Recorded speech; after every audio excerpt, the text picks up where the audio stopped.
Ladies and gentlemen, a very warm welcome to you. You're watching another episode of Encounter. In the studios of the NBC today, we have Sai Vani, a psychologist with us, and a very warm welcome to you. Thank you, Roshan.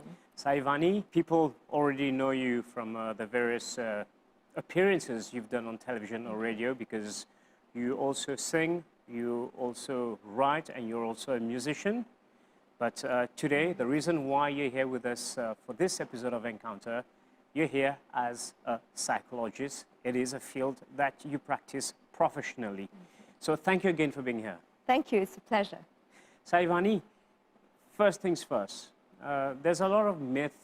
Many people have misunderstandings about psychologists. If I tell someone I'm going to see a psychologist, they think I'm going crazy. So can you give us a broad definition? What is the difference between all living beings? Let's say human beings and the animal kingdom. We have the ability to discriminate.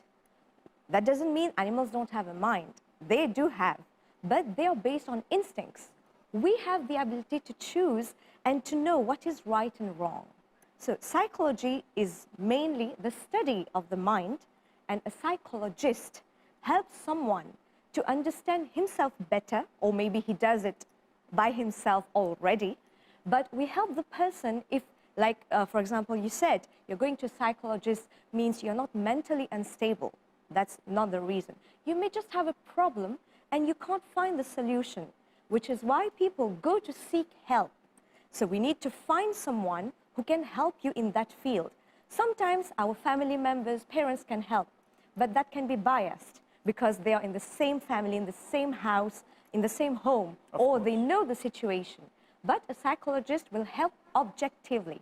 And then the person may feel he's independent now because he's got the guidance. We don't decide for the person. We show the direction. The decision is the person's. I have to ask you this question. What is the difference between a psychologist and a psychiatrist? That's a very good question. Psychologist, okay, we do counseling. We counsel people.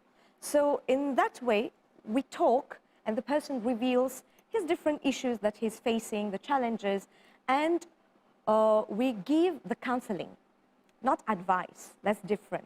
Advice is we are telling the person to do a specific action or a specific activity. Counseling is we teach him to be independent. A psychiatrist, that goes to another level where people have mental disbalance. Then they have to be on pills. They need prescription. Yes, they need to be on medication so that they can soothe, maybe help them for sleep, or their anxiety levels, or their trembling hands, you know, things that are physical and mental. So even if someone goes to see a psychiatrist also, it doesn't mean they're crazy? Not at all. No. Not at all. How do you find yourself being a psychologist? That's a very good question, because when I see a child, I can feel what the child has gone through, or maybe what is going through. So then I wanted to go deeper, delve further down in that field and work with children. Well, there are different fields of working with children, teachers, doctors, then psychologists. So then I worked out a way where child psychology really appealed to me. And as psychologists, well, we all know that in this world, we have been sent for a particular reason from somewhere. Maybe a divine energy sent us to fulfill our duty on earth. We can call it our purpose, our life mission, or our life purpose. So as psychologists, I must say that we are not the doer. The doer is someone else, a higher power. We are just the mere instrument that the Lord or the Almighty takes up and through us makes us do these activities or the job that we are doing to help others. But you're still able to take decisions, right? You're not just, I wouldn't call it a mere instrument. You're an instrument, but you're still able to take decisions on your own, right? Absolutely. But then we have to know what is the right decision to take. And the guidance comes from above. From what you just said, it means that you specialize in child psychology. But it's not only about the child. There are many other fields, like when someone is having trouble dealing with a specific situation and it comes, the person is not able to get out of that situation, it also affects the family, it also affects the surrounding. Can you tell us a little bit more about this? Yes. So when a child, let's say, okay, in this field, I work with children, we have child counseling, youth counseling, parenting, family counseling. So all these are the different fields, the different aspects that encircle the child. That's the circle of the child. For a child, mother, father, that's his or her world. All right. So when something is disturbed in that environment, definitely there's a disbalance in the harmony of the family. Then the parents, mother or father, get stressed also because seeing their child in trouble, it pains the heart of every mother or father, every parent. So parents who are watching us today, maybe they can identify certain situations where they faced those difficulties and their child was not well. Now, there are different fields in there. Maybe the child in the educational level, academically, they're not performing well. Or things are happening at school, teachers, bullying, children, you know, all these, or results. Now with the COVID or the pandemic that came, we don't know what's happening in the education system, 2-day schooling, 3-day schooling, we don't know. So all this is stressing more the parents than maybe the child, unless the child is in some very important class, then he will realize. But for a kid, he is happy to be home. This is probably a tricky question. Okay. So does the responsibility fall more on the child or on the parents? I think it will work both ways. To teach the child what is the priorities, what is the priority of the child now, and empower the child to know what he has to do as where he is now, like as a child. His duty is to study. But then the child also needs to understand the parent. So we have the ladder of life. All right. The ladder of life. As adults, we have already reached a certain level in that ladder. And our children, they are now beginning to climb it. Yes. So to make the child understand that beyond what's happening, first, we can't from up teach the child or explain to him. He won't understand a thing. We have to come down to the level of the kid and tell him what's happening in their own words, in their own environment, in their own emotions. Then they will maybe try to get a gist of it. So slowly and gradually, when they will climb the ladder of life, they will then realize simultaneously that what the parent is trying to convey to him. Another tricky question. Okay. Parents nowadays tend to protect their child or their children too much. A child is at the beach and he's eating an ice cream, all right? So he's fully in that moment. He doesn't care of the dress, of where he is, or if the thing is, you know, the cream is dripping off and everything is being smeared all over his face. He's just enjoying the moment. Of course, And he's who will loving the ice cream. Absolutely. And who will come and spoil it? This is a new dress I gave you. You spoiled it, come. Took out the ice cream from the hand of the child and starting to clean up the child. So then, the moment is spoiled. Who is spoiling it? Either the mother or the father. Mostly mothers, but I would say parents. Parents. So first we need to understand what is happiness? What are we seeking in the world? Children are happy. They are just happy. There's no reason whatsoever. I'm happy because I got a new phone. I'm happy because I'm in a new car now. Or I got a new job, I got promotion. Happiness depends on something for some people. Yes. But for children, just being happy, that means bliss. That's their natural state. Natural state, absolutely. Oh, fantastic. So then, when the child is enjoying, we let the child enjoy. Later on, then they'll understand, okay, this was a new dress or whatever it is, you know, and try to know how to behave in society. But the moment shouldn't be spoiled. For now, we'll just take a short break and we will invite the viewers of Encounter to watch this very small video about psychology and its concept.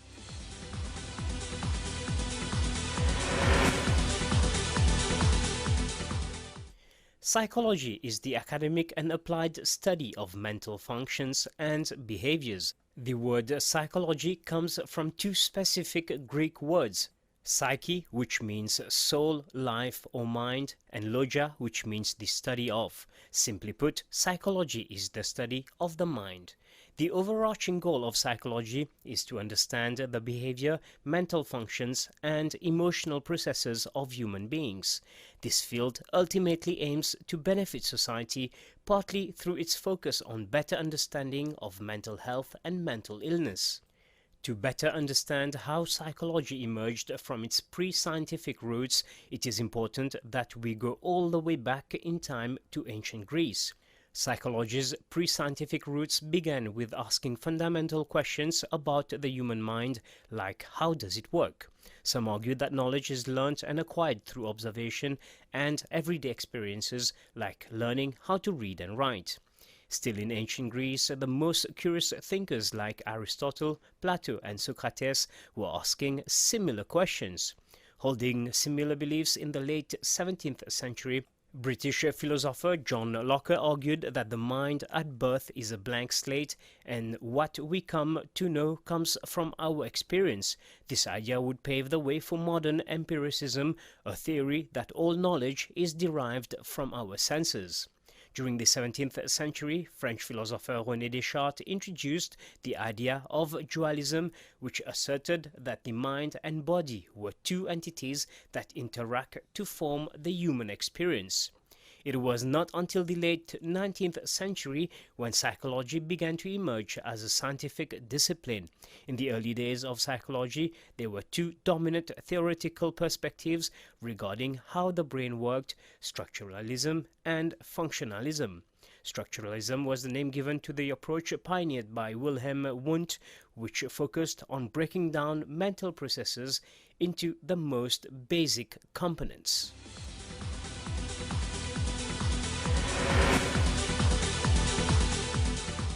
Welcome back to Encounter. We still have Sai Vani in the studios with us at the NBC. This was a very interesting report, but earlier before that we were speaking about how parents potentially overprotect their kids or their child.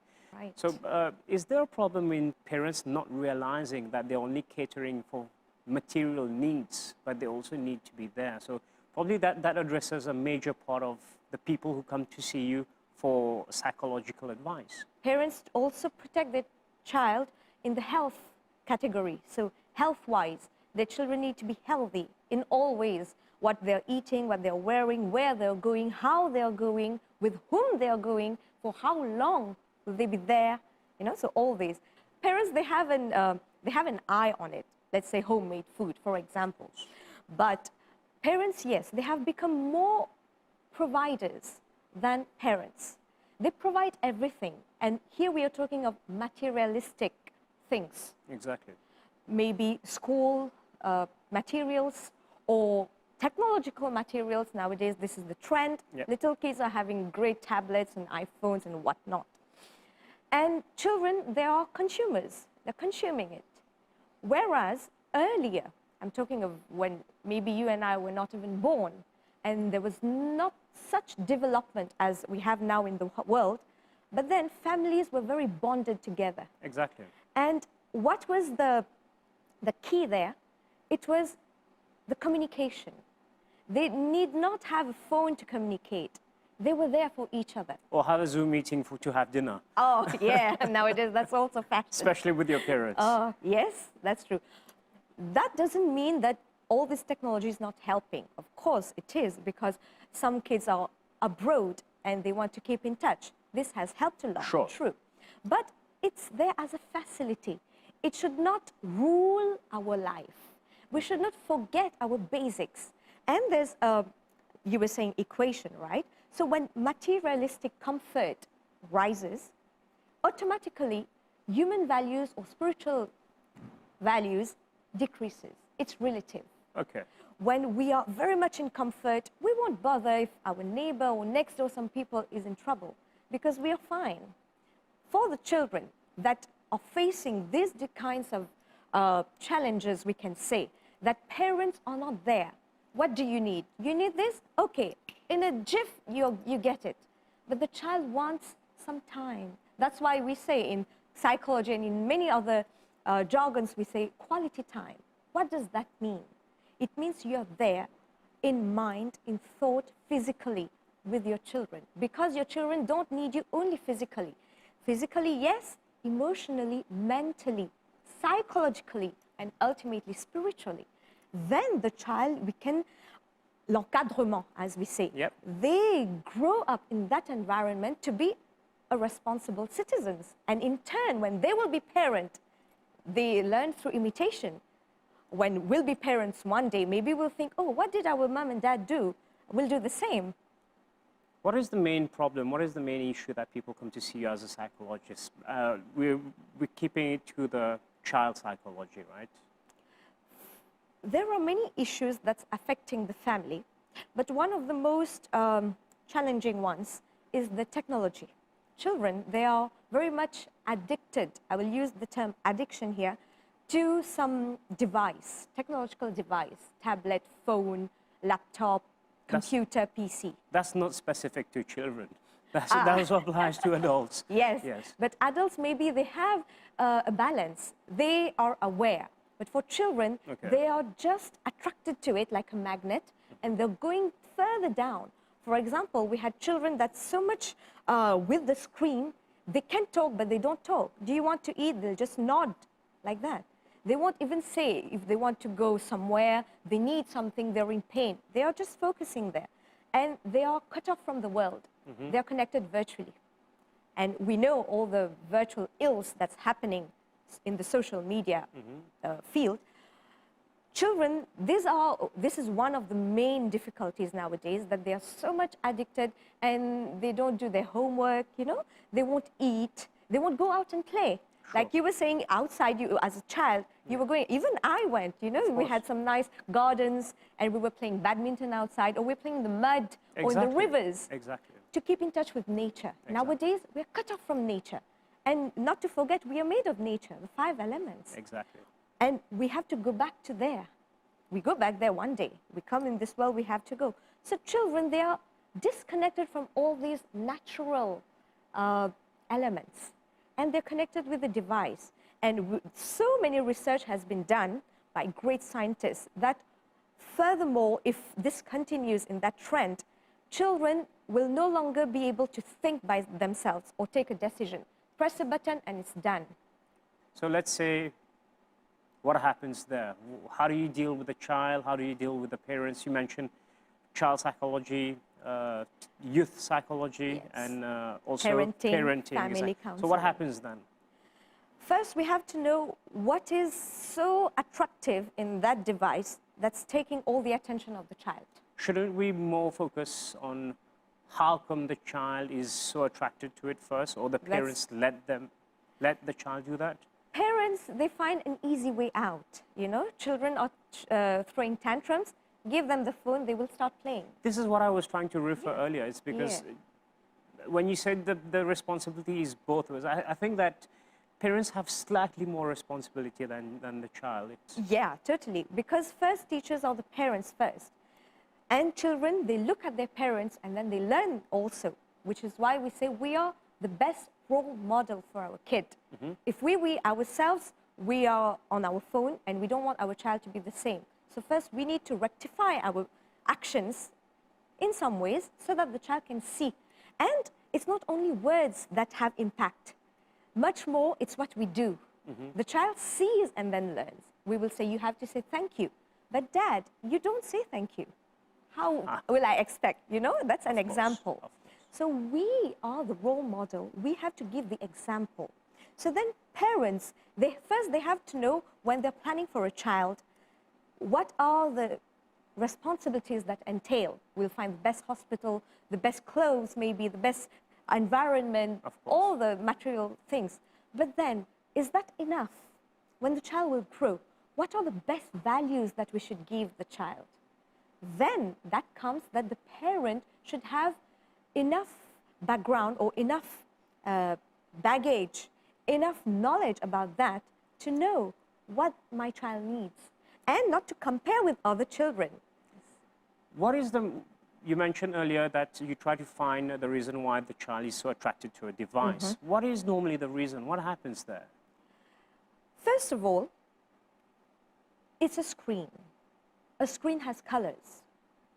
So it's the release of dopamine in the mind? That's also there. We have music. We have thrilling images. Nowadays, children, they are more attracted to games. There are games there. And there are educational games, different kinds of games. Running games, attention games, memory games, but then there are also killing games. Yeah. The more you kill, the more points you get. Parents should work together with the psychologist or the person helping there, the therapist, let's say, and find a way, okay, give a time. We are not taking out the technological device at all. We need to replace it with something else. So then the child doesn't feel he's being deprived of that device. That probably comes with the parents spending more time. Absolutely. All right. Or we give something else, a book. Nowadays, this also is going, is disappearing, books, writing and all that. But find games, memory games. We have cards, we play games with your child. Why the child is attracted so much to the device? Because there are games there. There's nobody to play with him. Now, the fashion also is, the trend is one child. Yes. So he doesn't have any siblings. With whom will he play? And the parents are working whole day and whole night. Sometimes whole night, yes. For whom are they working so hard? For their child. I have a feeling that you being a musician, you play the guitar, you sing, you play the harmonium and various other instruments. Yes. Do you use, over and above using spirituality in your psychology, your psychological advices, do you also use music in your treatments? Yes, there's the music therapy, among all other therapies, that's very effective, especially for children. We say no, we talk to the child, they don't listen. Right? Yeah. So why is that? Because words maybe are boring for them. It doesn't have an impact. If the same thing, we work it out and we try and find a way and we sing to them, or maybe get in the music aspect. Most kids, I would say most kids, they're attracted to music. So I use this therapy, music therapy, for my counseling sessions. And the percentage of what's the response change, exactly? Exactly, the response of that is very much high because in the UK, the European countries and American countries, lots of music therapy have shown very effective results with children with disruptive behavior, OCD, or maybe children with disabilities, with other capabilities they're not able to. So this helps them to calm first the mind. Music, sometimes it helps us to distress. We have the Zumba, which we use music. When there are sports, we use all the drums. It's music to cheer up all the players.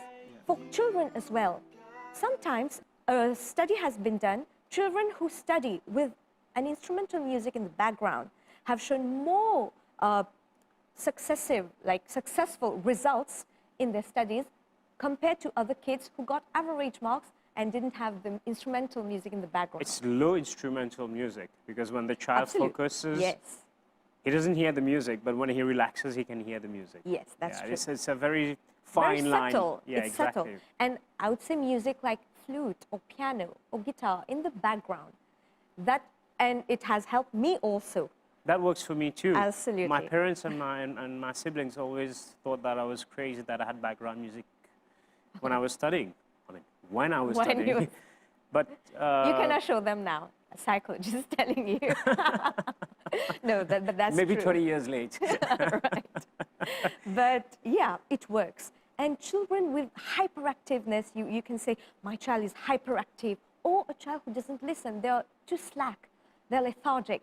Music works for them. And now we have different kinds of music. Music that's lively music, or instrumental music, songs, make them dance. So then we have different therapy, like we have different medication for different diseases. So there are different therapies in music as well for different kind of problems. Sai Vani, thank you to you for being here in the studios of the MBC, and thank you for sharing your wisdom. All the best going forward, and keep on shining, keep on singing, keep on playing instruments, and keep helping people. And also, you do a lot of social work also. So keep shining. Thank you so much, Roshan. It was a pleasure to be here. Welcome. It's also my pleasure. Thank you. Ladies and gentlemen, we have now come to the end of this episode of Encounter. I hope you have enjoyed it as much as I have. If you have any queries or questions, drop an email. It's encounter@nbc.itnet.mu. Until the very next program, goodbye.